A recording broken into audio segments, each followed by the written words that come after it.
this morning we talked about the Buckingham Pi theorem. And this theorem states that the variables that describe a natural system minus the units that are used for those variables give the number of dimensionless parameters that fully describe the system and that can be used to scale down a model from the natural system, perhaps to be used in the lab. Then we started discussing the equations that describe the flow in porous media with thermal conditions.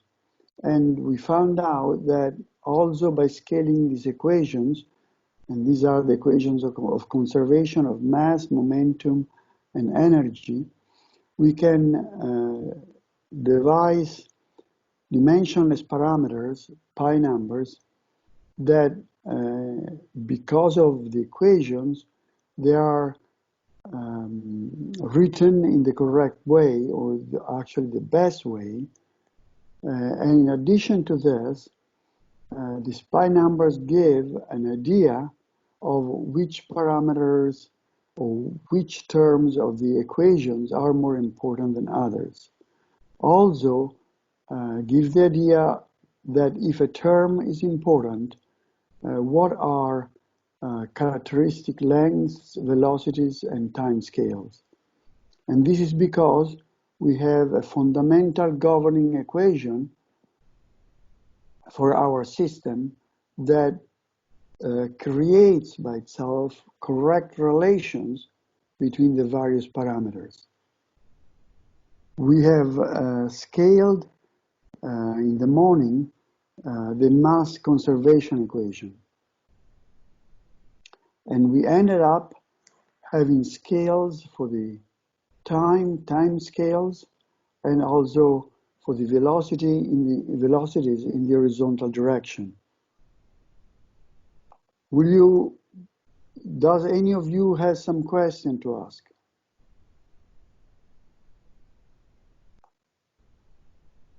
Please say yes or no.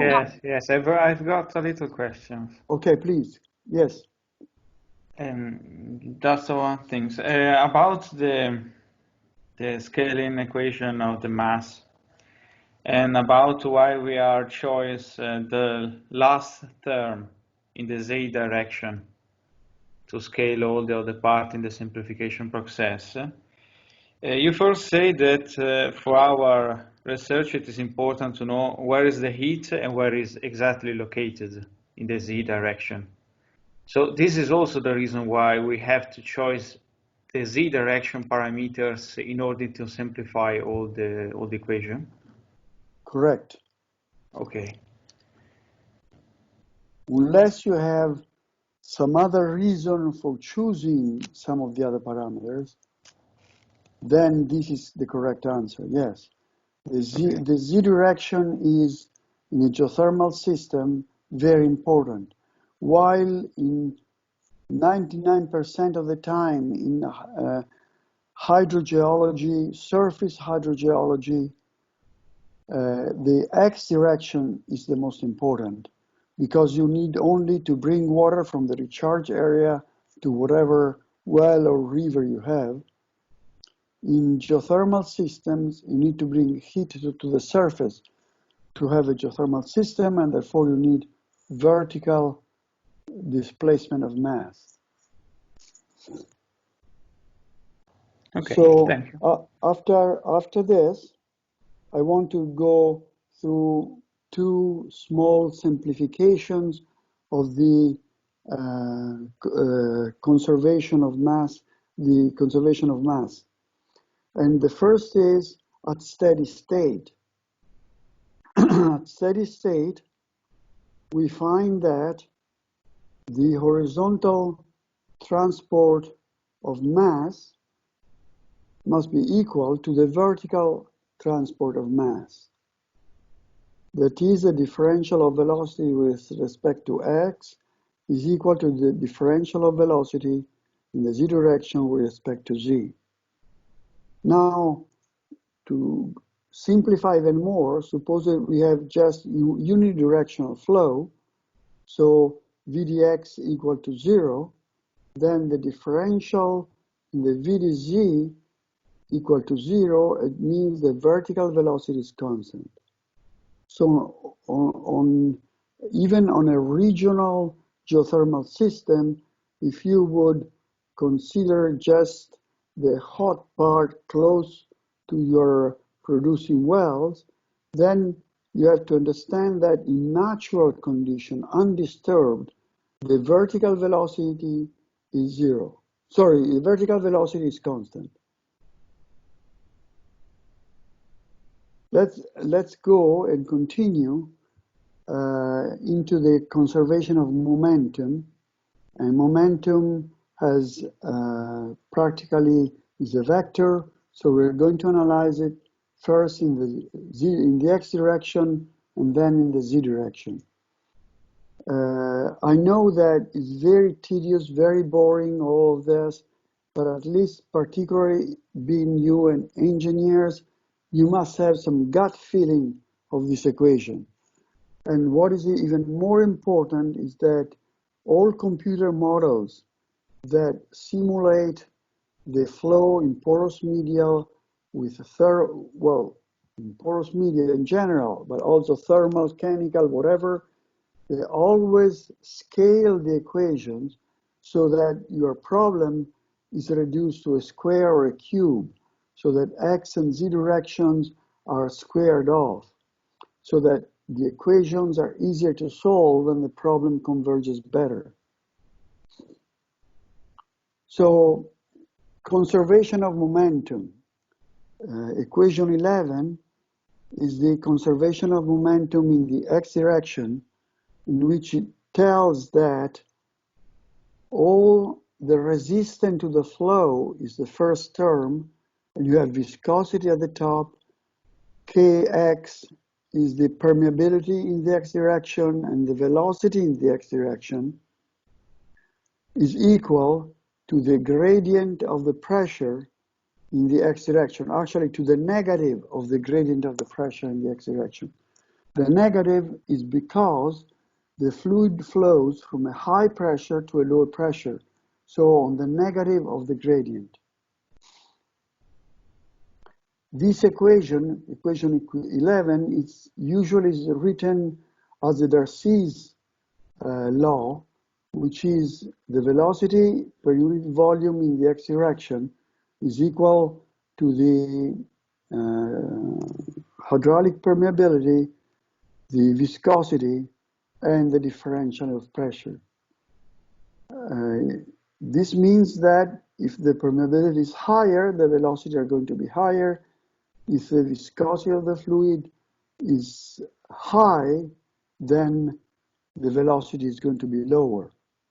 So since in geothermal energy, one of the points that you want to use is to try to have very high velocity in the fluid so that we can collect more heat and bring more heat to the surface, then you would like to have a very high permeability and a very low viscosity.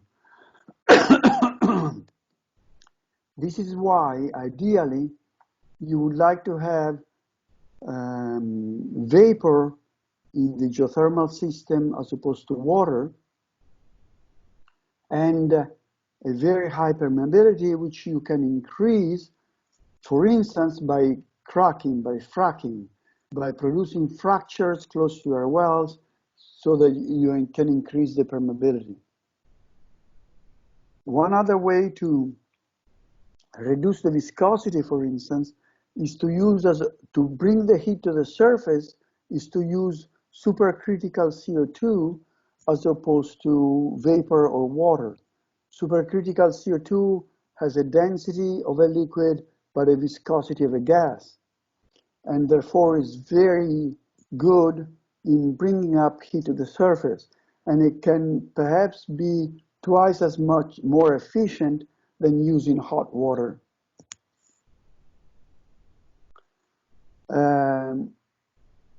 These are the units that are found in equation 12. And let's observe the equation 12 and just look at it. The pressure can be can be done as P1 minus P0. This is the pressure gradient. So the pressure difference is the one that really runs our system, that can be written as density of the fluid, gravity acceleration, and H, being H the difference between the maximum and minimum water head in your system. If we go back to yesterday's lesson to Amiata, if you remember, there was a head drop, about a 300-400 meters of water head drop to run the geothermal system. Okay, that head drop, those 400 or 500 meters, will be this H here. Now, if we substitute this rho GH into the equation 12, we find that the equation 15, it turns out to be that the velocity in the x direction is equal to permeability in the x direction, the density of the fluid, the gravity, divided by the viscosity of the fluid, and then is the classic hydraulic gradient dH over dx. Now the first part of the equation is also written as kx, and this is the hydraulic conductivity of the system. I'll show you this because many times people talk about permeability, but they are usually referring to the hydraulic conductivity.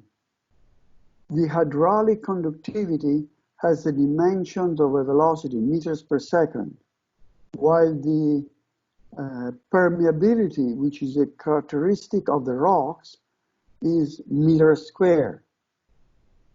Hydraulic conductivity depends not only on rock permeability, but also on the characteristic of your fluid, density and viscosity, which are a function of temperature and other stuff, pressure, salinity, and so on. So whenever you use hydraulic conductivity expressed in units meters per second, always remember that you have to define temperature and pressure at which you give this value. For surface aquifer, the only thing that is really important is temperature, since you're very close to atmospheric pressure. But at depth of a few kilometers, also the pressure becomes a very important parameter. Now, what is the gross relation between these two quantities? If you density, suppose that is 10 to the third, gravity acceleration is about 10 meters per second square, the viscosity is about 10 to the minus 3 kilograms per meters per second, then you see that the relation between hydraulic conductivity and permeability is about 10 to the 7th. The hydraulic conductivity is 10 to the 7th times the permeability. So if you say for a clay will have a permeability of about 10 to the minus 15 meters square.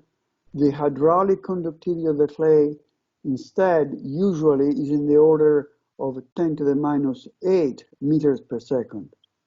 This is very important. Never make this mistake to confuse hydraulic conductivity with permeability. I say this particularly for the Italians because this is very commonly done, the common mistake done in Italy. Even the law uses hydraulic conductivities as opposed to permeability.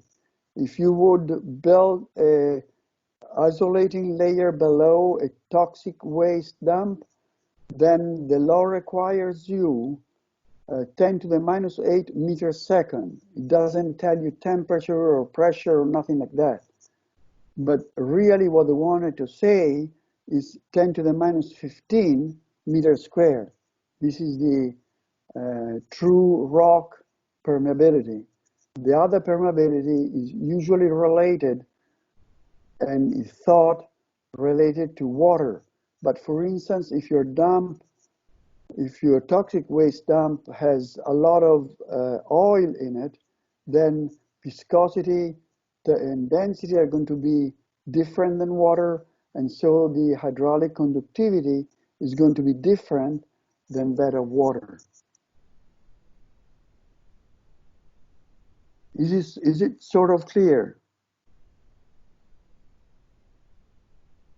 Yes. Yes. Okay, so now to do the scaling of our Darcy's law equation, equation 12, by the way, later on I'm going to send you all this material so you will be able to follow it. I suggest you, though, to go very carefully through all these steps by hand on a piece of paper so that you actually digest all these equations. Okay. So I need an extra scaling parameter here, and is the pressure, and our scale pressure is our dimensional pressure divide the maximum pressure of our system, so that we can get and substitute for the pressure our maximum pressure times our scale pressure.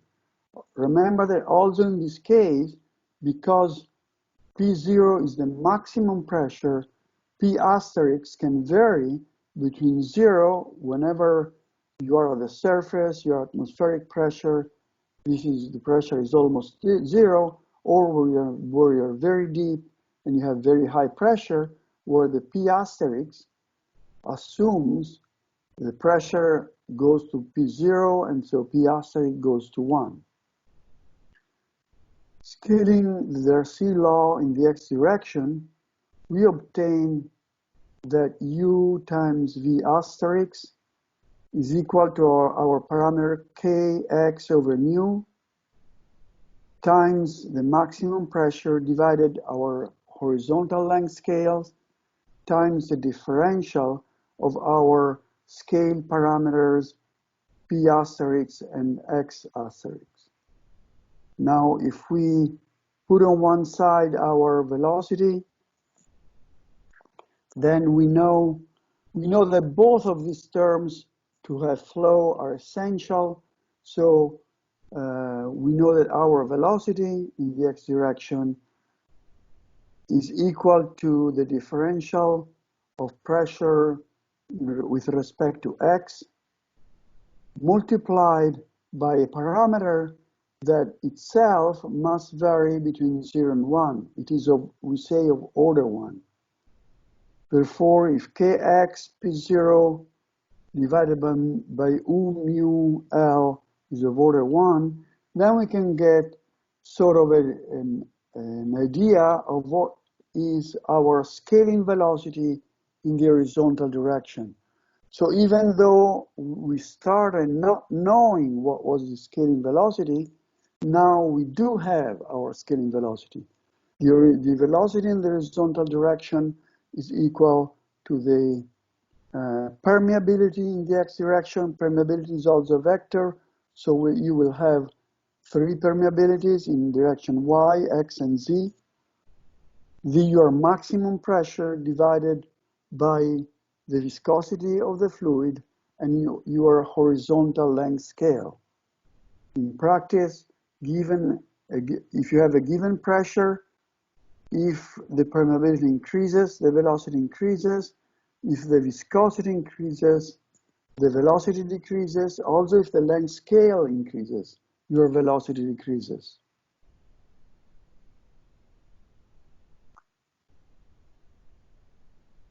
So let's observe the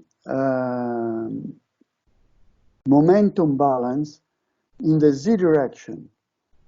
In the z direction, the momentum balance is, again, velocity in the z direction multiplied by viscosity and divided by permeability of the medium.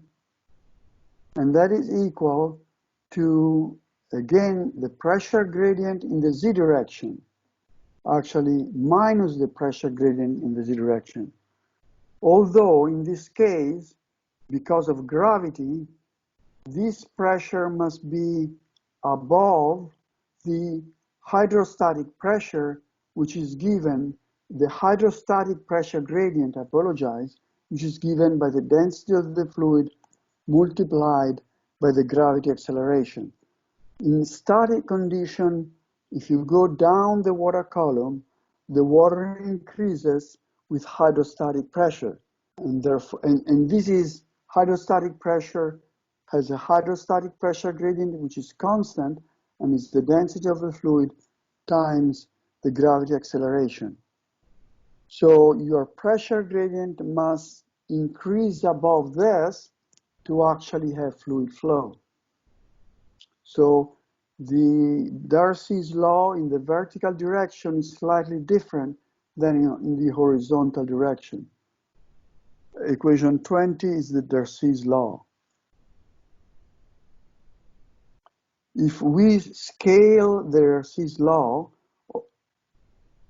our maximum pressure and our pressure is a scalar, it's not a vector, and therefore is equal in all directions. And therefore, you can use the same scaling parameter in the z direction as the horizontal direction, and therefore you can use P0. So you do have a parameter in front of the differential of pressure in the z direction, and two parameters, rho F0, the density of the fluid, the maximum density of the fluid, which is the density at the lower temperature, times the gravity acceleration as the scaling parameters for the density. Now, if you want, you can divide the equation by the, well, first of all, by the velocity, and second of all, by the parameter that is in front of the pressure gradient, which is the one you want to actually drive the fluid to obtain this equation 21, in which we have a parameter in front of the first term, in front, past the equal sign, which is the permeability in the z direction, the maximum pressure of the system, the maximum velocity of the system in the z direction, the viscosity of the fluid, and the thickness of the system in the z direction. And then you have another parameter, dimensionless parameter, that is in front of the scale density, rho asterisk. Again, since we want both of these parameters being true, being present in our Darcy's law, remember the first rule we were talking about, vertical velocities are fundamental. So we can write equation 23, in which we have rho F0 GH divided by P0 of order 1, and we can say that P0 is a rho F0 GH. So our scaling parameter for the pressure is just given by the hydrostatic pressure at depth far away from our geothermal system, because rho F0 is our cold density, the density of the fluid at the lower pressure. And you can find that certainly not on top of your intrusion, but very far away from the intrusion. So your maximum pressure, scaling pressure for your system It just come out straight out of the equations of conservation of mass and then of momentum is the hydrostatic pressure. Hydrostatic pressure far away from your system.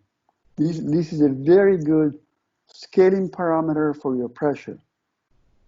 Now, the scaling parameter for the velocity in the x direction is given by the permeability in the z direction, your pressure, and the scaling pressure is the one given below,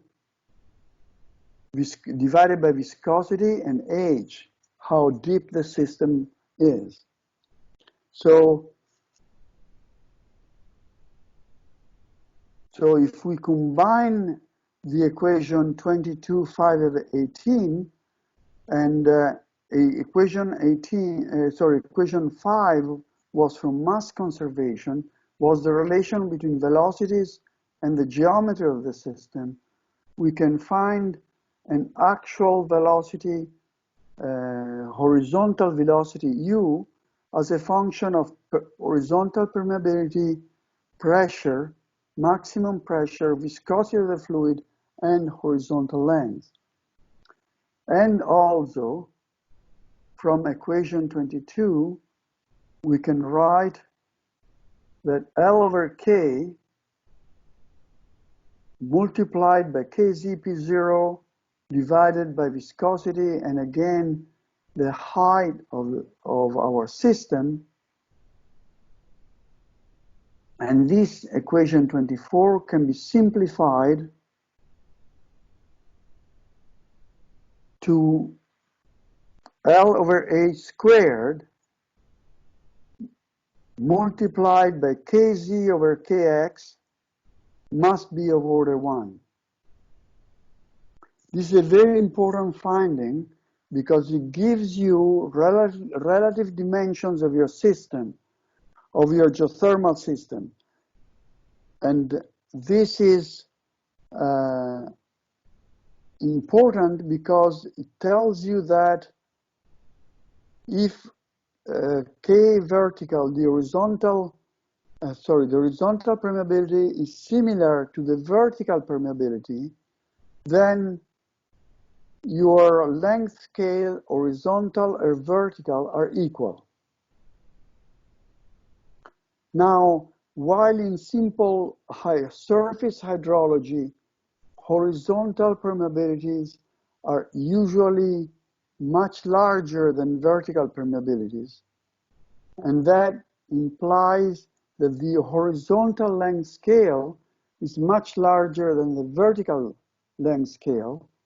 And this is intuitive for any normal aquifer.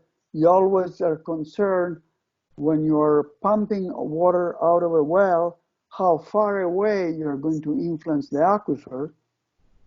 And so the L scale becomes very important. In geothermal system, where you are concerned, and it is important that heat is transferred from the bottom to the top, from the depth to the surface, then you end up having vertical and horizontal permeabilities, which tend to be more similar. How that can be? Very easily by fractures. Most geothermal systems, if not all, exist where there are enough vertical fractures that are able to bring heat from the depth to the surface.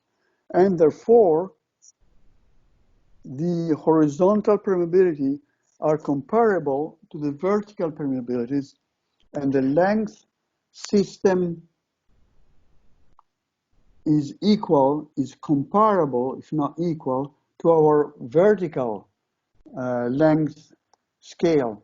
If you remember, we were talking about Mount Amiata, and we had H and L about 5,000 meters both. This is very important because when you are in the field or you are looking at a map, or you try to understand if a natural system can be developed or not, always remember that horizontal scale is similar to the vertical scale. That is, if you know that a geothermal system, if you know where a geothermal system is, and you know where your recharge area is, then you can guess how deep is your heat source. For the case of Amiata, about 5 kilometers. In the order of magnitude is 5 kilometers, because your recharge area is about 5 kilometers away.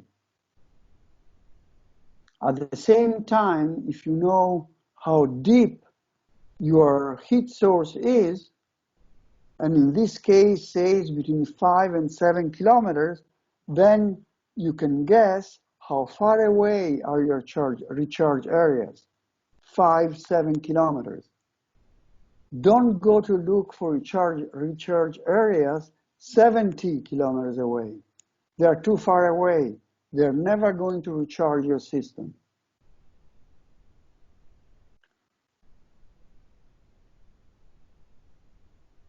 Please say yes or no, have questions. This is extreme. This argument is extremely important that you understand it well.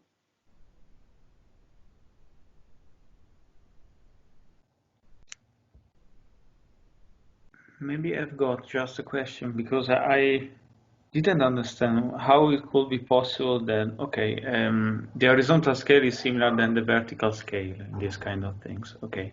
But how could it be possible that the temperature is in something like in a scale factor than this kind of magnitude of the area? Sorry, it's my fault. Can you repeat the question? Yeah, it's just about the temperature. Okay. See, If the temperature has not come in yet. Okay, so it's ever outside our reasoning. This equation, equation 25, is valid also for surface aquifers. But in surface aquifers, usually the horizontal permeability is 10 times the value of the vertical permeability. And therefore the horizontal length is 100 times, because it's a square, right? Yeah, okay. So So now I understand. I lost this larger, factor, okay. is 100 times larger than the vertical scale of aquifers, of surface aquifers. This is why most surface aquifers are modeled only in the horizontal direction. You don't care about vertical direction. And recharge areas are always very far away, where the mountains are. And you can be right in the middle of a plain, but your recharge, it comes from very, very far away. It can come from very far away. Now, in geothermal systems instead, you need to have similar permeabilities, horizontal and vertical. And therefore, your horizontal and vertical scale of the geothermal system are reasonably similar. So if you jump into an area in which is the first time that you get in and they ask you, look, can I try to look for geothermal resources? I know here there is a hot spring. What can you tell me? So you know that the hot spring is probably close as an area where the geothermal system is, where you have high temperature close to the surface. Then you look around and say, where is my recharge area? Perhaps 2, 3, 4, 5 kilometers away, because at that distance you have mountains, and therefore you expect high rainfalls in the mountains, and you expect a recharge on that mountains. Then you say, well, those mountains are 7 kilometers away. I expect my heat source to be 7 kilometers deep. A good example of this, compared to Amiata, are the geothermal fields that are found in southern Germany, just north of the Alps. Now, where is the heat source? Very deep. The geothermal field itself, they find hot water at about 4 or 5 kilometer depth. But the mountains, the Alps, are about 20 kilometer depth. Therefore, that water must really come up from very deep, perhaps 10 kilometers. So there are no intrusions there, but simply because of the geothermal gradients, the water from the aquifers below the Alps is pushed down, the water, down to very deep, where because of the geothermal gradient, the water warms up and comes out at the base of the Alps in hot springs, if there are any, but certainly in the geothermal fields that are exploited for the geothermal energy. So if you jump into an area and you knew nothing about this area, and they ask you a few questions, perhaps you can give a first gut feeling answer if it is worth or not trying to find hot water.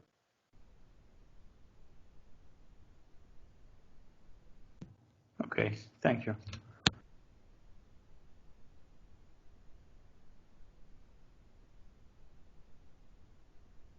Is okay.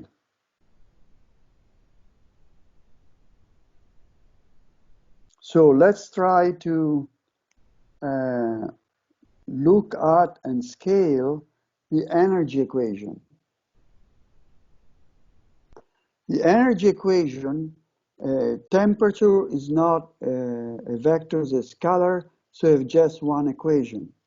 And similar to the equation of mass, you have the first term that is accumulation of heat. Now, if you see here, you have rho m, which is the density of the rock matrix. M stands for the matrix. And CPM is the heat capacity at constant pressure of the matrix. So the density times the heat capacity is the amount of energy that you can store per unit volume of rock in the rock. Now, why we are using here the density of the rock and not the density of the fluid? Because in natural geothermal systems, apart from very rare cases, the most of the volume is used by rock. Most of the volume is rock. Very little is filled in with water. Perhaps 1%, perhaps 2-3% of the volume can be at most filled in with water. But most of the volume is made of rock. And this is why it is useful to use the density of the rock matrix. Now, to be perfectly correct, you should use an average of the two. However, for simplicity and because most of the parameters in these equations are totally unknown, is a good approximation to use the density of the rock and the heat capacity of the rock. So the energy accumulation within a rock volume is given by how much the temperature is varying in time. So for any increase in temperature, I increase the energy of the rock. For any decrease in temperature, I decrease the temperature of the rock. So if I want to extract heat from the rocks to be used in geothermal energy, I need to decrease the temperature of the rock. This is why we say to decrease a cubic kilometer of rock by 10 degrees, to decrease the temperature of a cubic kilometer of rock by 10 degrees in 10-30 years. This is the sort of the rule of thumb of using geothermal energy. So the temperature is really what gives you what is the energy content of that rock. And then you have the advective term. The advective term, of course, in parentheses, again, is the velocity in the x direction and the gradient of temperature in the x direction. You have two terms because velocity is a vector, so you have to take account of the two terms. U velocity in the x direction, v velocity in the z direction. In this case, since you are not moving the rock, but you are moving only the fluid, then you have the density of the fluid and the heat capacity of the fluid. So if you want to extract heat from the rock and to bring heat to the surface, you need to decrease the temperature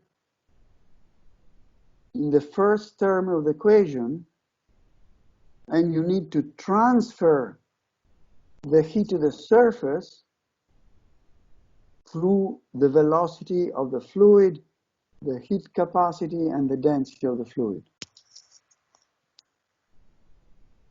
Do you understand? Please say yes or no. Ask question.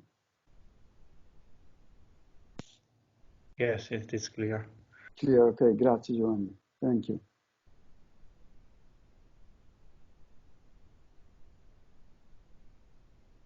Ed, is this clear to you? Yes, Professor. Okay, good. Thank you very much. So the term on the other side of the equal is that this is the conduction term. So suppose that you don't have conduction, whatever you lose in temperature means you have to transfer this heat to the fluid. Whatever you lose in temperature, whatever you bring away, then the difference between the two, you find it as a loss in the country rock by conduction. Conduction, the conduction of the rock is lambda and is again the conduction of the matrix simply because the matrix is again the largest part, the largest part of the volume of the rock is rock matrix. To be perfectly correct, you should use an average of conduction of rock and water, but since water is so little, then what is important is really conduction of the matrix. And this is the double differential of the temperature relative to x and z is the conduction, the gradient of the conduction. So to scale this equation, we need to add a scaling temperature.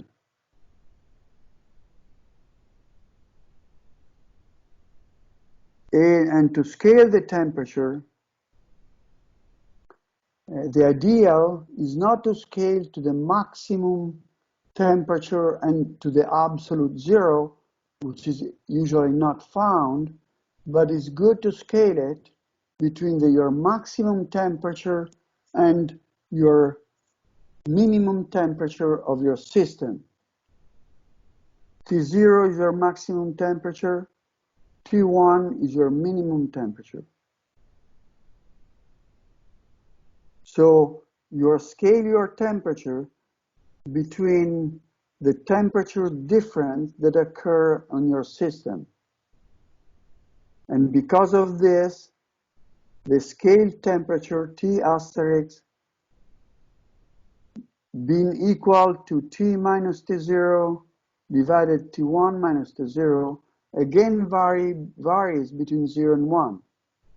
When T is equal to T1, then, does it work? Yes.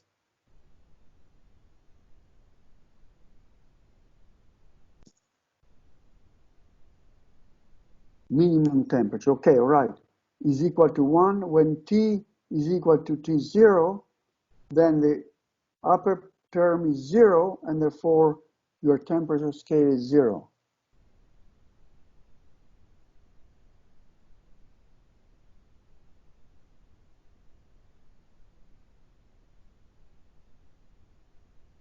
So in here, sorry about this, and I said it the opposite.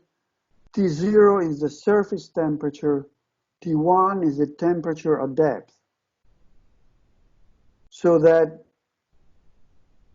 T asterisk is 1 when T reaches your maximum value, which is T1. And T asterisk is 0 at the surface, where T is equal to T0. Okay. Scaling of the equation is a little bit more complex here, simply because you have this T1 minus T0 everywhere. It's important to observe that you can bring into the differential a constant, so dt asterisk divided by dt time asterisk. You can add or subtract any constant in the differential of temperature because the differential of a constant is 0. And therefore, you can write the equation of energy conservation in this way. The first term is again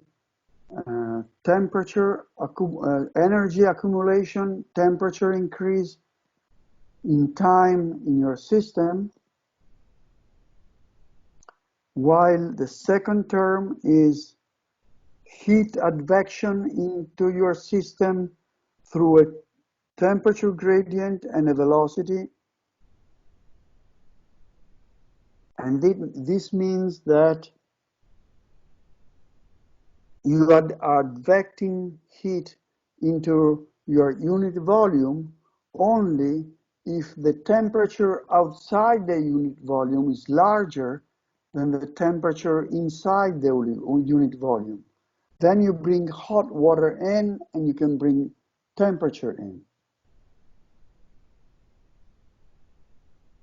And then you have the conductive term, and the conductive terms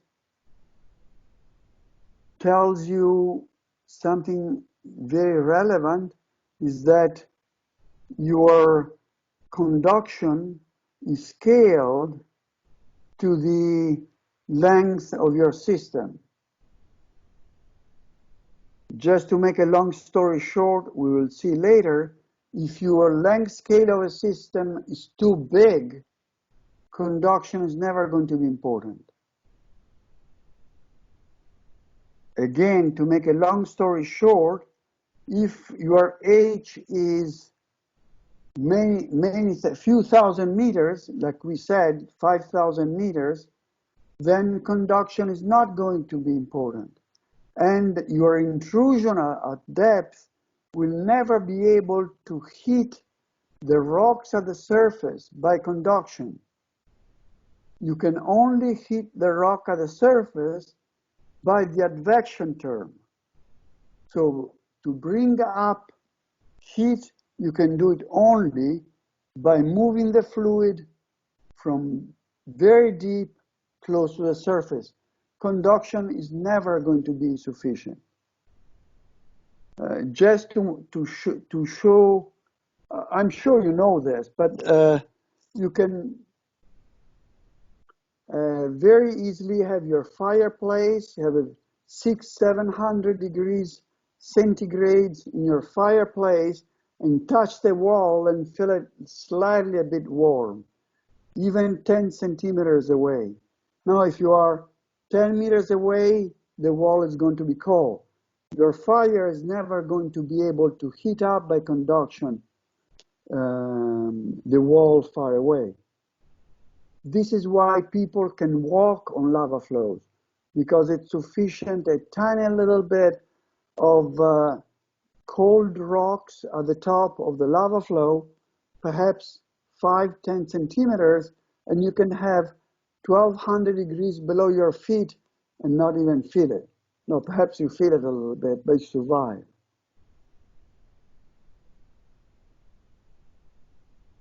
So what is the important term here? Okay, sorry, I apologize. Let me discuss this a little bit further.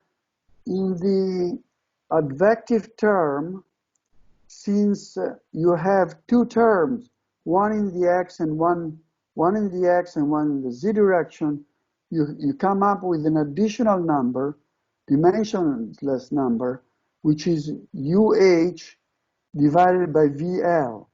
Now, this dimensionless number, if you remember, was coming straight off of mass conservation. So simply here, you are repeating in the energy conservation, you're repeating the rule of thumb of mass conservation.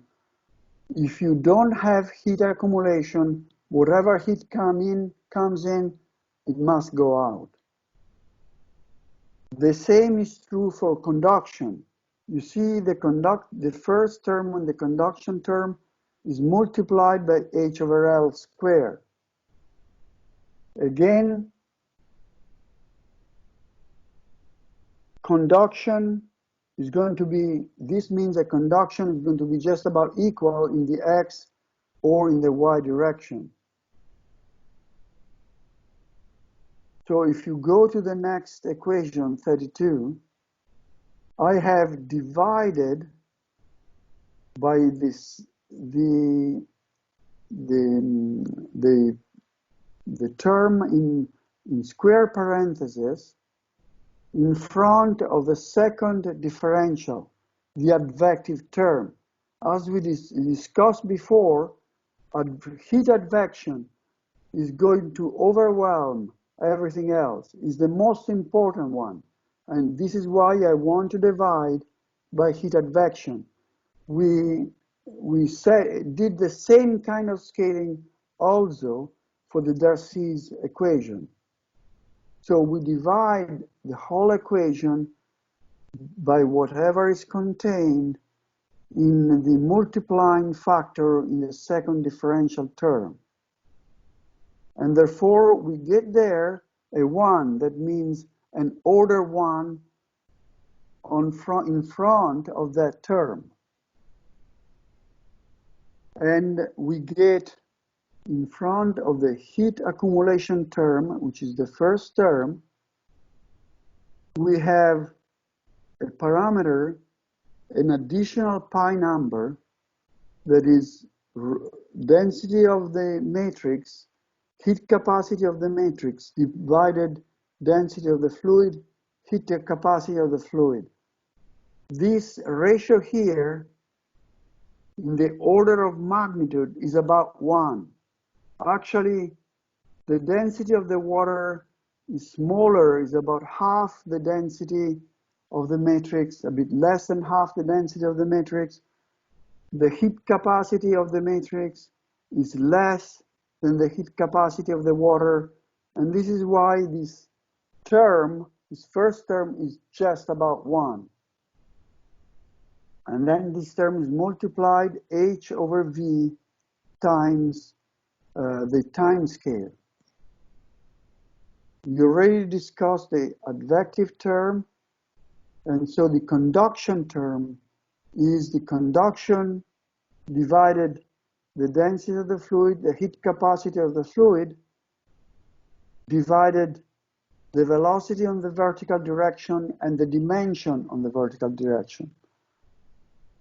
But this simply means that conduction, which is the conduction of the rock, is equal or is compared to the advection of heat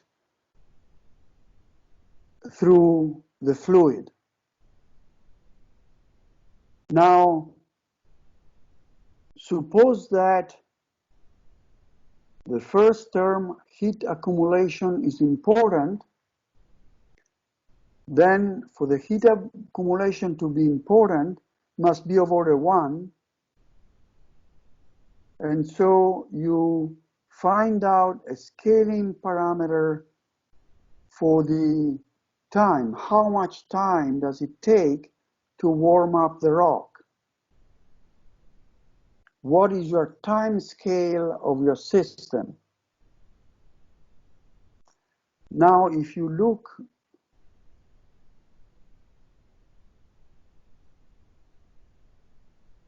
the time scale of your system, if rho m CPM divided rho F0 CPF 0 is of order 1, is about 1, actually it's a little bit less than 1, say half or so, 0.5, then you find out that your time scale is your length scale divided by V, which is a very small quantity, so the time scale is a very large quantity. If the velocities, this is the Darcy velocity, so it's meter per second, so suppose that your velocity is, say, 10 to the minus 8 meter per second, 10 to the third will be about your h. So 10 to the third divided by 10 to the minus 8 is 10 to the fifth. So your time scale is about 10 to the fifth seconds. So it's a relatively large number.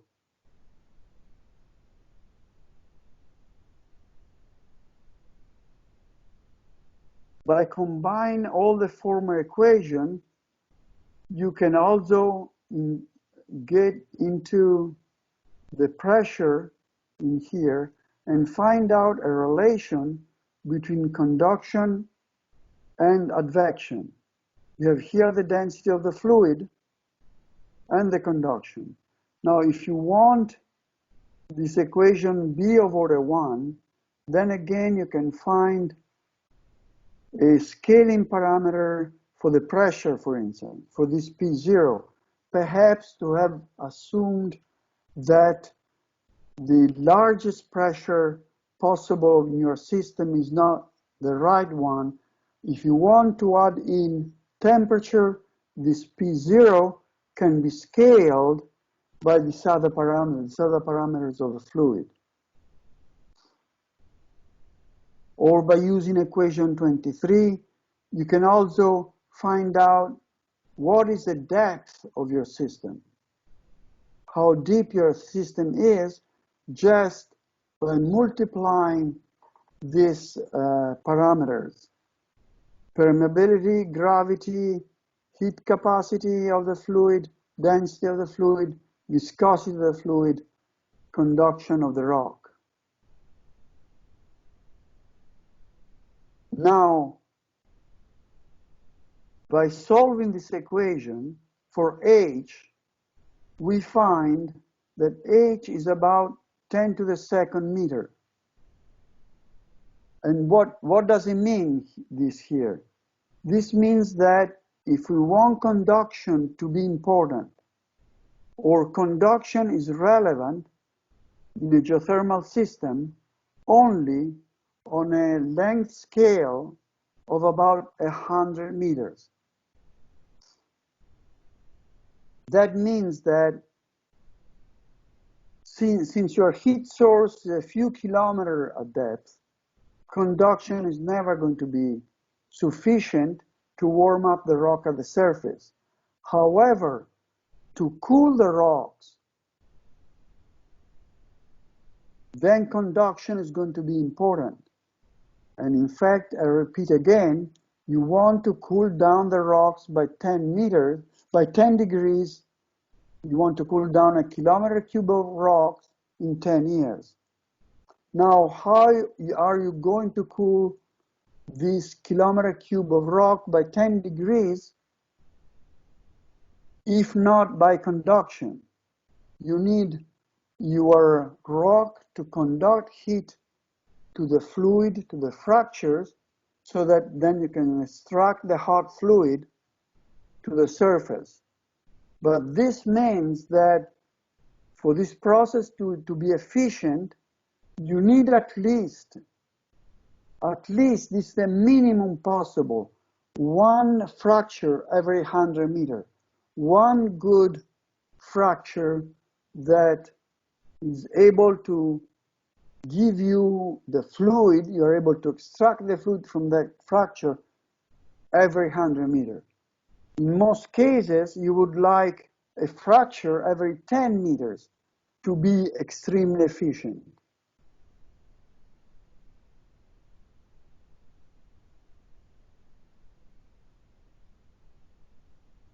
Have you understood this kind of reasoning? Yes. So, Yes. one of the main important things, actually the four important things, we said you want to have a heat source, you want to have a cover that inhibits the rainwater to cool down your geothermal system. You want to have a good recharge area because you need to bring water into your system because you want to drain the water out to bring the heat out, so you need a recharge, very important. Now at the same time here, you need fractures. You need, why I say fractures? Because fractures are very high permeability. So you need to have high permeability fractures that will allow you to bring the fluid to the surface. And you need a fracture density high enough to have a large contact area between the fractures and the rocks so that you can drain the heat by conduction from the rock to the fractures. And that means that you need to make sure that your system has minimum one good fracture every 100 meters, but probably would be best to have more, perhaps ideally a fracture every 10 meters.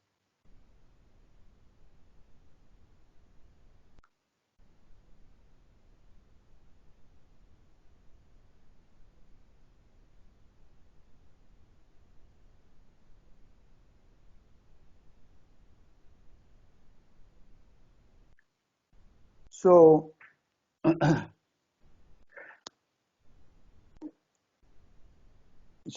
if we go back to the beginning of the lesson, today's lesson, with the application of the Buckingham-Pi theorem, you were able to scale down your geothermal system. I've done it many times and actually built in the lab simulation of natural geothermal system and to see how is their behavior.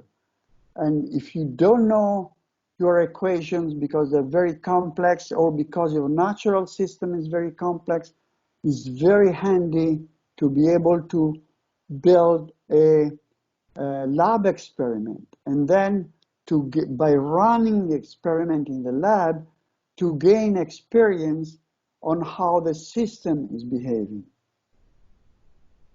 However, if you are able to set up your equations of mass conservation, momentum conservation, and energy conservation, and you are able to discuss these equations in relation to your natural geothermal system, You are able to get a lot of information without even running an experiment. The experiment was already run for you by Newton when he devised those kind of equations.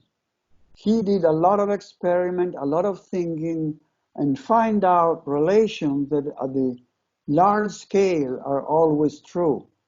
And this allows us actually to gain a lot of information without doing much work, which is extremely important when you first find yourself in a geothermal system. If in a geothermal system, someone tells you, look, oh no, don't worry about permeability, we have a lot of hot rocks. Forget about, that's wrong. You need permeability to drain the heat out of that permeability. If someone tells you, look, there is permeability, there is everything, don't worry about the recharge area. No, we want to know the recharge area because there are cases, depending on the way you are using your geothermal energy, and tomorrow we are going to discuss about this argument, you might run out of water, or you might decrease the water table to a point that people cannot irrigate their fields anymore, or you're bringing pollutants into the aquifer. So very, very important to be very careful about the recharge area. Oh, don't worry, the recharge area is very far away. You don't have to worry about that. No, wrong. Let me worry about, because my recharge area is going to be about at the same distance, horizontal distance, than my depth of the heat source. So whatever is between, say, 5–10 kilometers, I have to consider for potential recharge area. One of the reasons why Japan has really never developed geothermal energy is because of the hot springs and hot thermal baths. In Japan, thermal baths is a huge business. And therefore, if we're going to decrease the level of the geothermal water table, we're going to decrease the flow of geothermal springs, and people that run geothermal baths, they're going to be very unhappy. And since the efficiency for producing electricity from geothermal energy is very low, they don't want to lose huge amount of money for a little bit of electricity. Very careful, very important. Recharge areas and considering the waterhead of your geothermal system in addition to the waterhead of the freshwater aquifers. If someone tells you, don't worry, this field is going to be, this geothermal field is going to be replenished very easily, what you're saying, no, impossible. If I'm going to run a good geothermal system, I need to extract a lot of heat. Extracting a lot of heat, I am going to use on a distance of 100 meters from my fractures, the heat of conduction.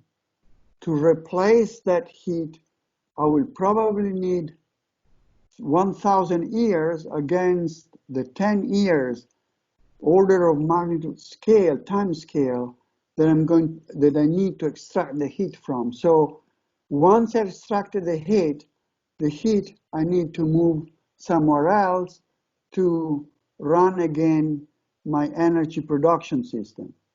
Is it worth? Sometimes it is, sometimes it is not.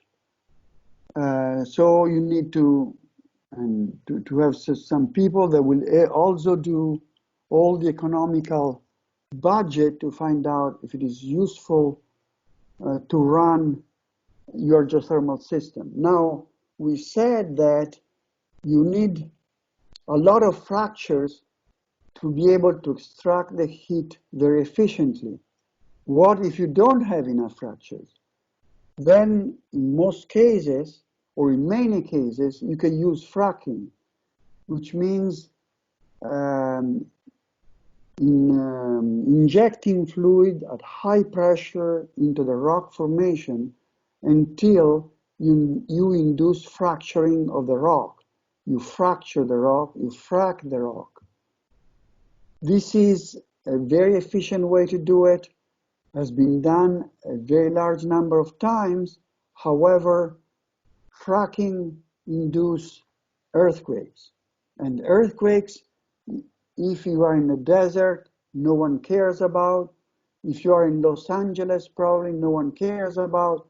All buildings can stand magnitude 6, 7 earthquakes, and therefore no one cares really about a magnitude 3 earthquake. However, if your villages above are sensitive to earthquakes, then you have to be very careful. Just a few examples. In Switzerland, they have started 2 geothermal power plants, and they did not have enough permeability, so they started to do a little bit of fracking. They induced an earthquake. This is Basilea, and they had to shut down the plant. All the investment was gone. The same in St. Gallen in Switzerland. The first production that they tried, they induced a large earthquake, and the population said, stop, you close everything. All the investments were gone. So very, very important, very, very careful. And this is why to create fractures are important.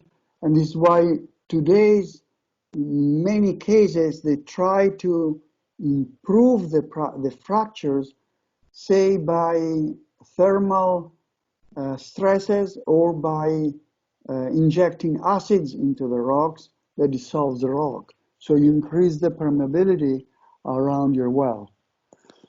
In many cases, in many countries, particularly Europe, fracking is forbidden.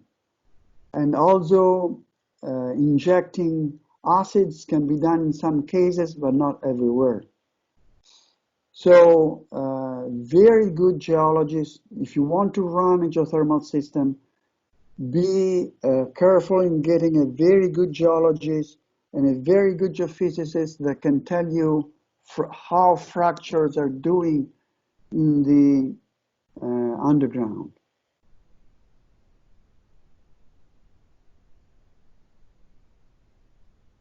Questions?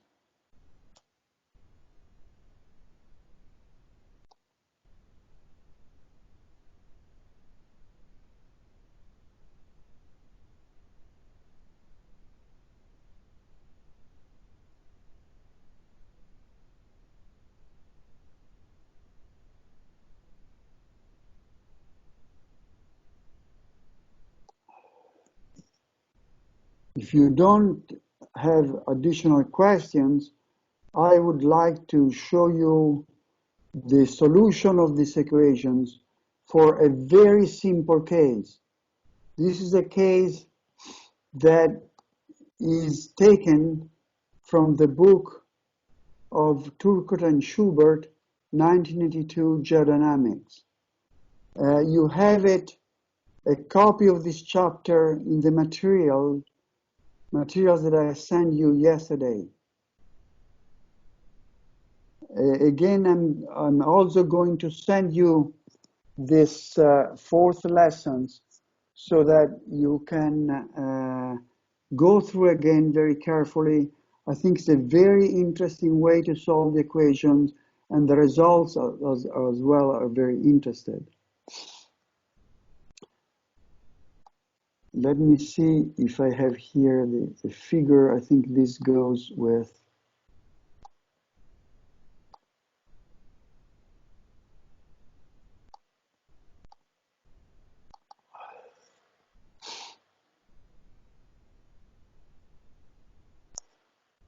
Can you see the presentation? Yes. The steamboat springs. Now the steamboat springs Yes.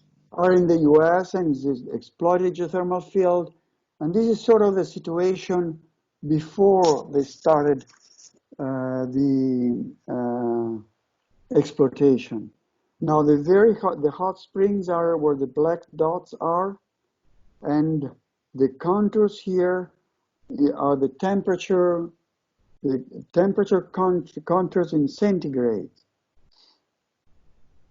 These contours are the temperature of the aquifer. So instead of measuring like at Amiata the geothermal gradient, here, and the measure at Amiata the geothermal gradient mainly because we're clay-rich rocks, so with very little water. So they actually had to measure a geothermal gradient. Now here they measure the aquifer, the water, the temperature of the surface aquifer. And this is what they find. Very high temperature, close to 100 degrees, so close to boiling point where the springs are. Most of the springs, the water comes out straight from below, straight upward, and then the water is drained out to creeks or river. So the horizontal flow of the hot water here is practically nil in the rocks, but it is mainly, the horizontal flow is mainly outside the rock in the rivers. Therefore, in the rocks, we can assume that the horizontal flow is about zero. Now, if the velocity, the horizontal velocity is zero, as we said, dv over dy is equal to zero, conservation of mass. In this case, I apologize, but in this Turcotte and Schubert use y, the y direction as the vertical direction as opposed to z, but nothing really changes. So if the velocity gradient is zero in the vertical direction, that means that the velocity in the vertical direction is constant. Do you agree with this? Yes. So if the velocity is constant and the temperature of the springs does not change in time, this means you are at steady state. So if you are at steady state, let me go back to our equation. If you are at steady state, equation 29, the first term, variation of temperature with time, is zero. Temperature can vary with depth, but at any given point, the temperature does not vary in time. This means steady state. So the first term is zero. So you want the velocity in the x direction is zero, so the term mu dt over ddx is zero itself. So let me see how we can solve this problem.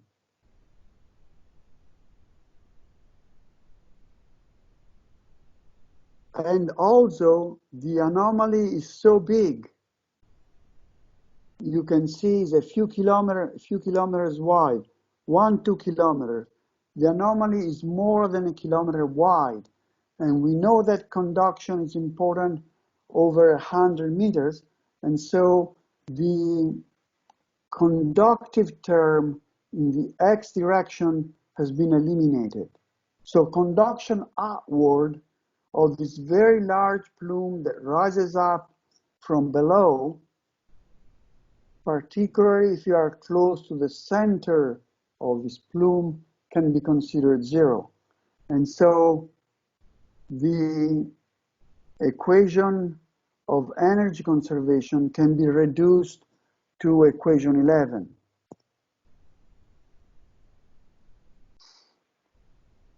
And equation 11, you can write it up.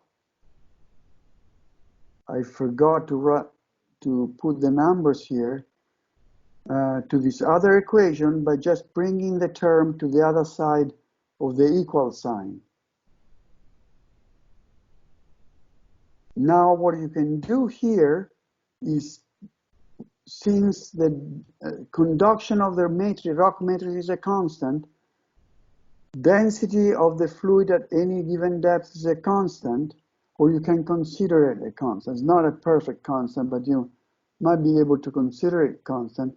And you can take out the differential over J and write up the equation right below here. So you take out the differential with respect to J of whatever is in parentheses is equal to 0. This means that this differential is equal to a constant 1.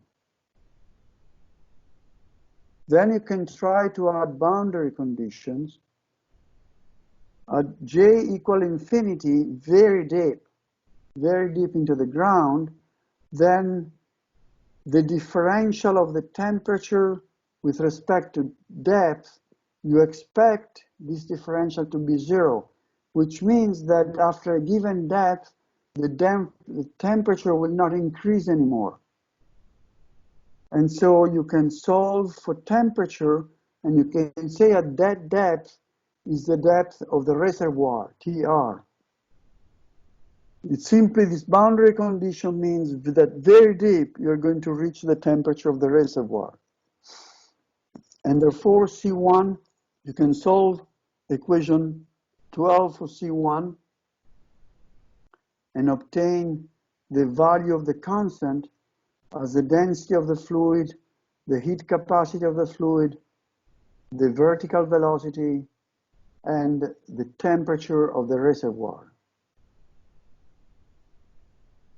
And then you can substitute equation 14 back into equation 12 and get this equation. So you have the temperature minus the temperature of the reservoir, and you can collect that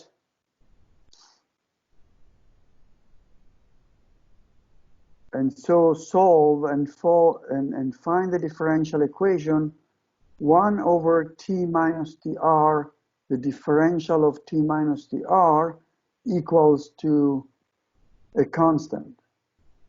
We know that the velocity, we said, because of mass conservation, is a constant. The solution of this equation is the logarithm of temperature minus temperature of the reservoir is equal to a constant multiplied by the depth plus a second constant. And you can rewrite this equation as down here.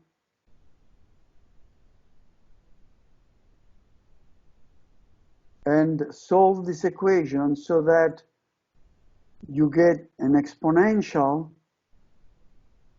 that is varying as a function of depth, y, times a constant e to the C2. And you can apply a second boundary condition. And then you can say that at J equal infinity, T equal TR. So the geothermal gradient is 0, close to the intrusion, but also the temperature is the temperature of the reservoir. And on the surface, at J equals 0, T equals 0. And being T equals 0 being the temperature of the surface. And therefore you can solve and find out the constant E to C2, which is T0 minus TR, which means the temperature difference. Therefore, you can write equation 15 as equation 18. The temperature at each depth, and the depth you find here in the exponential, is equal to the temperature of the reservoir minus the temperature difference times the exponential of a constant times the depth. This value is negative, and so the temperature is going to decrease exponentially from TR to T0. Now, if you solve this,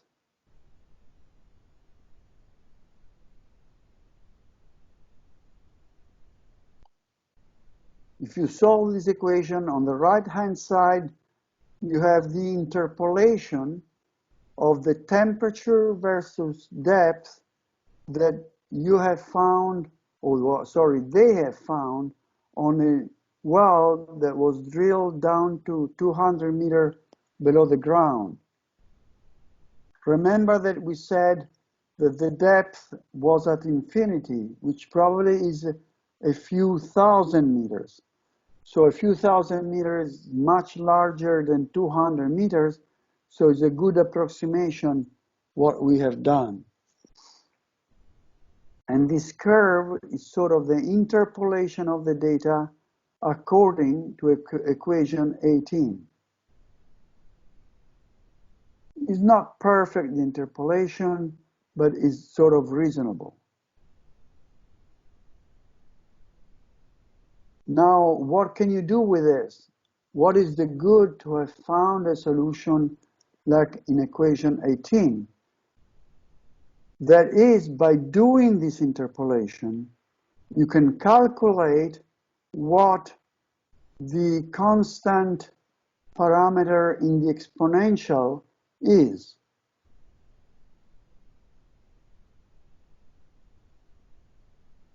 And since you know the other parameters that are listed here, the temperature of the surface is 10 degrees, the temperature at the bottom is 160 centigrade, heat conduction is about 3 watts per meter per Kelvin, density of the fluid is about 10 to the third, heat capacity of the fluid is about 4 times 10 to the third joule per kilogram per Kelvin. Then you can, by measuring that constant, you can calculate that what is the velocity. What is the velocity? The upward velocity of the flow, which is about 6 times 10 to the minus 3. Very low velocity, meters per second. Well, low velocity, 10 to the minus 3 is a few millimeters per second. That is the vertical velocity. Remember that this is not the actual velocity, but is the Darcy velocity. So it's over the cross-sectional area of the system.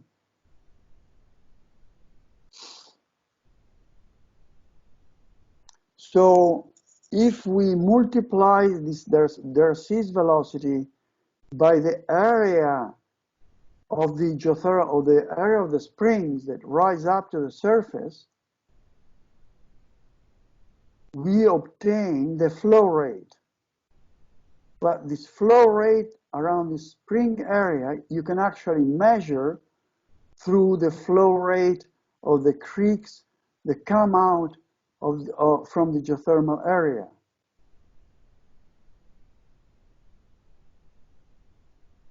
So we know that this flow rate is about 7 times 10 to the minus 2 cubic meters per second.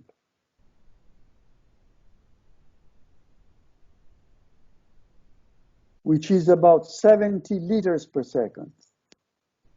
Just to have an idea, a gross idea of how much is the flow rate. Therefore, we can calculate what is the total area needed for the discharge. It's about 1 kilometer square. Look, interesting. If you remember, this is our scale. Yes, indeed. The flow, the plume is about 1 kilometer square. It's reasonable. This is what we see from our surface measurement of temperature. Our thermal plume is about 1 or a few kilometers square.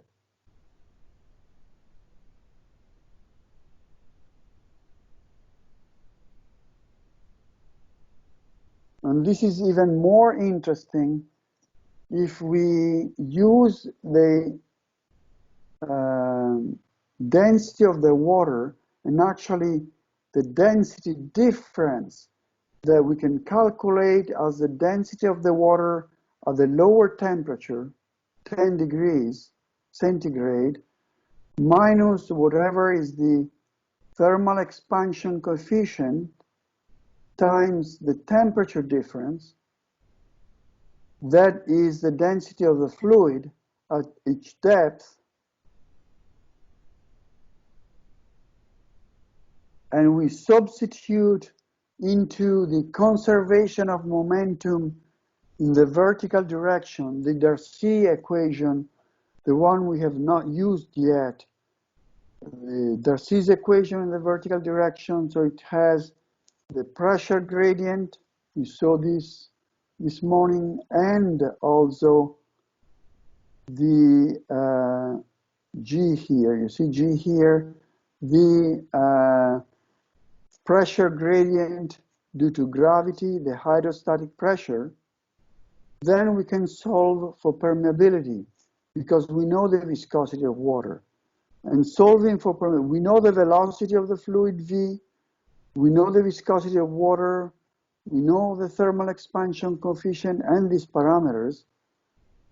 And so we can calculate the permeability of the system. The permeability of the system comes out to be 10 to the minus 15. This is an average gross permeability of the system, which means that the permeability of the fractures is averaged over 1 kilometer square. And so we find out that the permeability is 10 to the minus 15 meters square. We said that this permeability is the permeability of clays.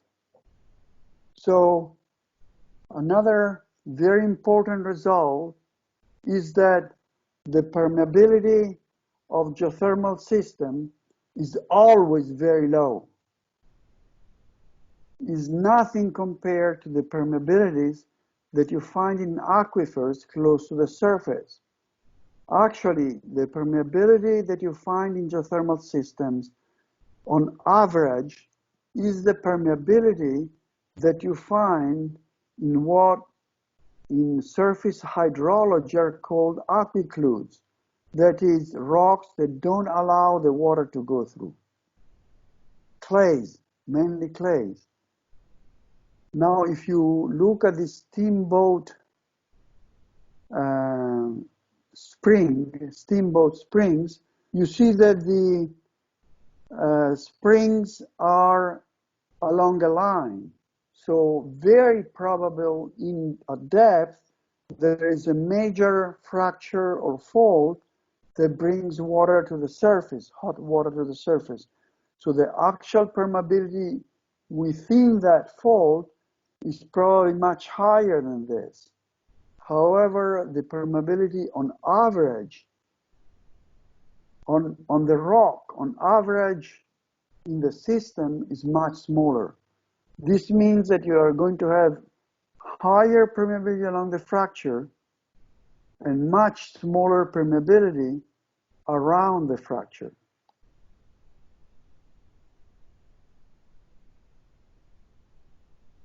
This is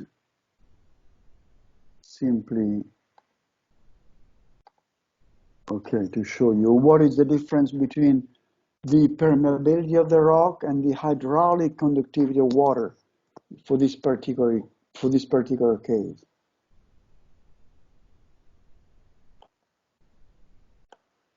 So again, something very important, by scaling the equations and then trying to solve the equations even for very simple problems, we are able to get very interesting, good data. It's sufficient to do one well and measure the geothermal gradient going down, and you can find out velocities of the fluid, permeabilities of the rock, and so on. Any question?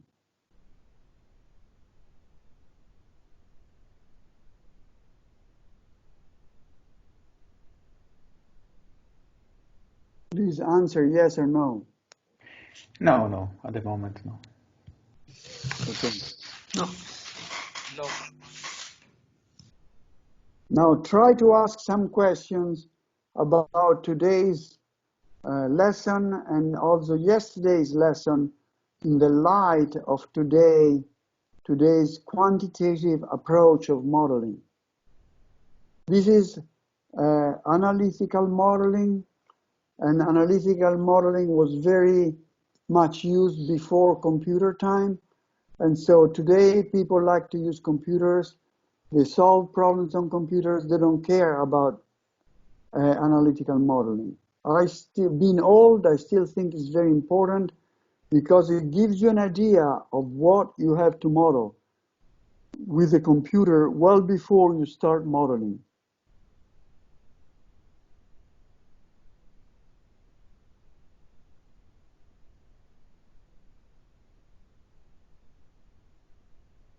No questions. Eid, do you have any questions from Pakistan? About Pakistan geothermal, I don't know much. Oh. So it would be nice that you go back and try to develop some geothermal fields in Pakistan. Yes, Professor, why not? Sure. I know there are some hot spring in Pakistan, especially in northern side. I think you already visited there, like in Gilgit, Yes. upper northern part. So at that area, I heard some hot water spring. So this year I will visit, and if I have a time, I go there and I will see what I can do there. Yeah, good. Thank you.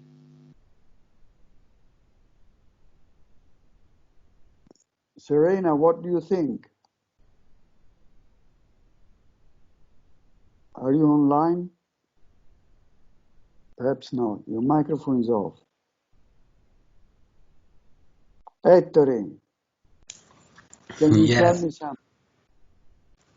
It's all okay. It's quite difficult, but the mathematic problem. But okay, I understand almost everything. Okay. Is there anything that you find it interesting? In particular? Yes. Some.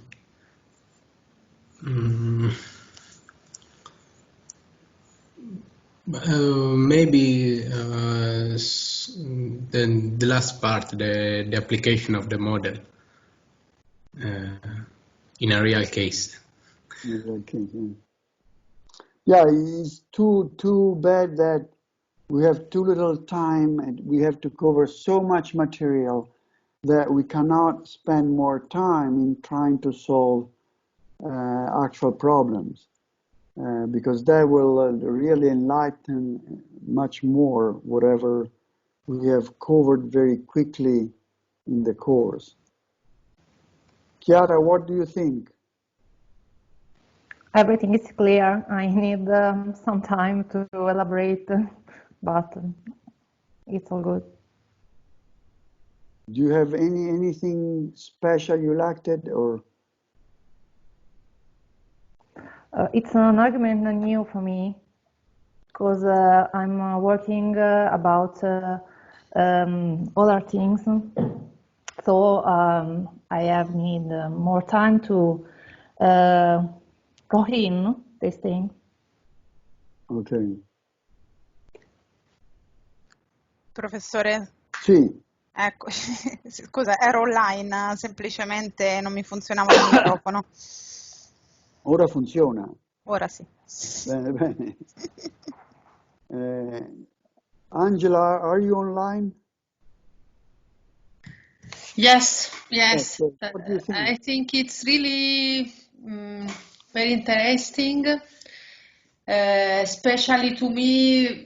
Let's say I had really the idea about geothermal as something renewable, but now it's really more clear also from numeric standpoint that you need 1,000 years to renew. So let's say I think it's really very interesting for me, this kind of also numerical modeling, and also about the approach. Let's say I lost the first hour of this morning lesson, so seeing all those equations, let's say, was somehow scaring, but I think you were really good in explaining that how you use it to assess order of magnitude, what is important to look at, and so on. So to me, let's say, for sure it was something very interesting. Somehow will food for thought also, of course. So also things to think about in the future, also for maybe real application. Okay. Costanza, do you want to say something? Good afternoon. And for me too, it's all clear. I will read the materials to better understand, and I'm very interested on numerical approach. So I will wait for. So tomorrow we will try to to do a little bit more about the numerical approach. I'm so happy of this.